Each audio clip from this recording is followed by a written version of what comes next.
Quand nous prions et que nous attendons l'exaucement, nous devons être cohérents avec nous-mêmes. On ne peut pas prier pour avoir un enfant tout en priant pour ne pas devoir endurer une grossesse. On peut prier pour que la grossesse soit aussi facile que possible, que l'accouchement soit aussi confortable que possible. Mais on ne peut pas prier pour ne pas devoir endurer une grossesse alors qu'on a demandé un enfant. On ne peut pas prier pour avoir un bon mari sans accepter que Dieu nous oblige à être aussi une bonne épouse.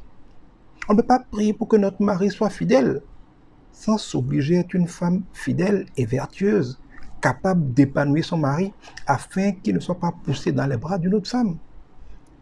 On ne peut pas vouloir que Dieu nous exauce en nous donnant un mari qui mange tout le temps à la maison, qui ne fait pas d'adultère, tout en refusant de laisser Dieu faire de nous une bonne cuisinière, une bonne ménagère, une femme qui peut tenir son mari et sa maison de manière satisfaisante. On ne peut pas demander à être riche en refusant que Dieu nous apprenne à gérer et exige de nous d'être fidèles comme bon intendant des richesses qu'il a mis entre nos mains. Parce que quand on est riche, ce n'est pas que pour nous.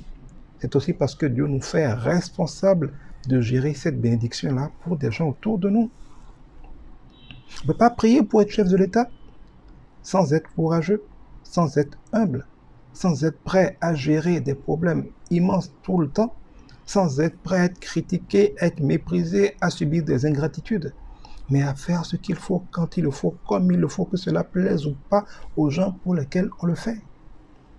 Il y a beaucoup de choses que nous demandons à Dieu tout en priant pour avoir exactement le contraire.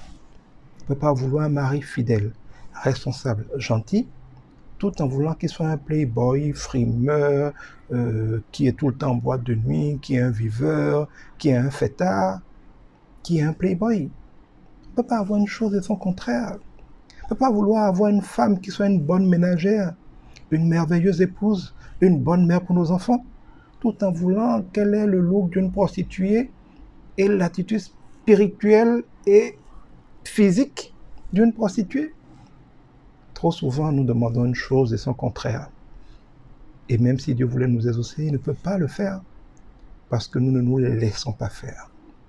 Quand nous demandons quelque chose à Dieu, acceptons que Dieu nous aide à faire ce qu'il faut faire pour l'avoir.